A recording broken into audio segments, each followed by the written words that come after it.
മൺമറഞ്ഞ ചരിത്രത്തിന്റെ തിരുശേഷിപ്പാണ് വയനാട് തിരുനെല്ലിക്കടുത്തുള്ള കോട്ടയൂർ ശ്രീ കാളീശ്വരി ക്ഷേത്രം.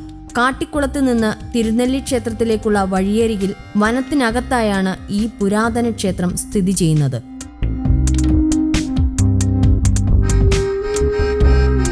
കല്ലമ്പലങ്ങൾ എന്ന് വിളിക്കപ്പെടുന്ന വയനാട്ടിലെ ജൈന ക്ഷേത്രങ്ങളുടെ നിർമ്മാണ ശൈലിയിലാണ് ഈ ക്ഷേത്രവും നിർമ്മിച്ചിട്ടുള്ളത്. പാതി തകർന്ന നിലയിലുള്ള പ്രവേശന കവാടമാണ് ആദ്യം കാണുക. കൊത്തുപണികൾ ചെയ്ത കരിങ്കൽ പാളികളും തൂണുകളും കൊണ്ടാണ് കവാടം നിർമ്മിച്ചിരിക്കുന്നത്.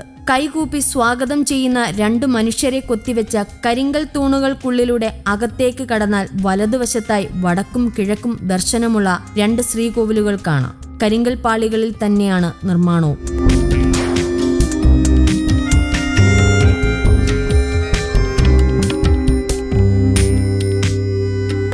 ആക്രമണങ്ങളിൽ തകർക്കപ്പെട്ട നിലയിലാണ് വിഗ്രഹങ്ങളും ക്ഷേത്രഭാഗങ്ങളും ഉള്ളത്. കയ്യിൽ വില്ലുമായി നിൽക്കുന്ന രൂപത്തിൽ കരിങ്കലിൽ കൊത്തിയെടുത്ത വിഗ്രഹങ്ങളാണ് ക്ഷേത്രത്തിൽ ഇപ്പോഴുള്ളത്.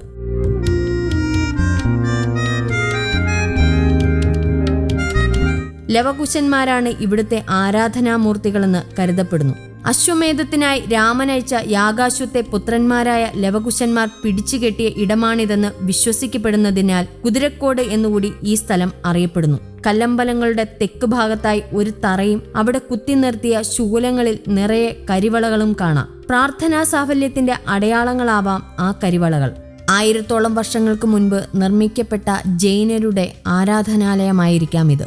കരിങ്കല്ലുകൊണ്ട് നിർമ്മിച്ചു എന്ന ഒരൊറ്റ കാരണത്താലാണ് വലിയ ആക്രമണങ്ങളെപ്പോലും അതിജീവിച്ച് ഈ ക്ഷേത്രം ഇന്നും നിലനിൽക്കുന്നത്. ഇനി വരുന്ന തലമുറയ്ക്കും ചരിത്രപാഠങ്ങൾ പകരാൻ ശേഷിയുള്ള ഈ പുരാതന നിർമ്മിതി സംരക്ഷിക്കപ്പെടേണ്ടത് കാലത്തിന്റെ അനിവാര്യതയാണ്.